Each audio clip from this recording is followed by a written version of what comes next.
नमस्कार, मी संस्कृती आणि आपलं स्वागत आहे नवा मराठामध्ये।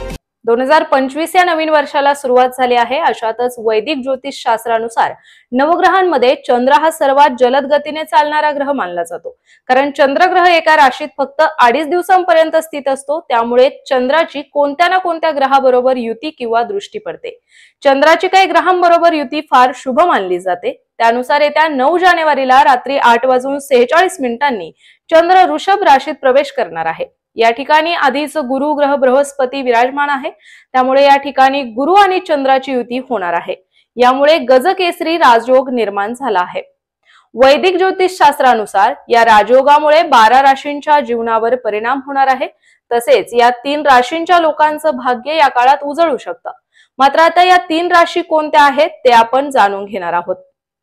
तर पहिली रास आहे वृषभ रास। या राशीच्या लग्न भावात गजकेसरी योगाची निर्मिती होते, त्यामुळे या राशीच्या लोकांना भरघोस यश मिळेल।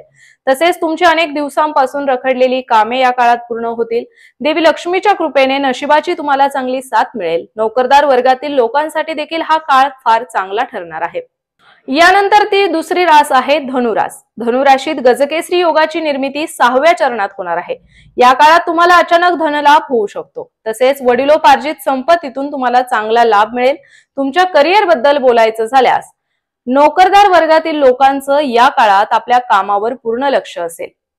तुमची आर्थिक स्थिती चांगली राहील, त्याचबरोबर तुमचं आरोग्य देखील चांगलं राहील। तसेच तिसरी आणि महत्त्वाची रास आहे कुंभ रास। या राशीच्या लोकांसाठी गजकेसरी योग फार लाभदायक ठरणार आहे। या काळात तुम्हाला नशिबाची चांगली साथ मिळेल। तसेच अनेक दिवसांपासून तुमचे रखडलेले काम पूर्ण होण्याची शक्यता आहे। तुमच्या मेहनतीचं फळ तुम्हाला मिळेल। तसेच देवी लक्ष्मीच्या कृपेने तुम्हाला चांगला धनलाभ देखील होऊ शकतो।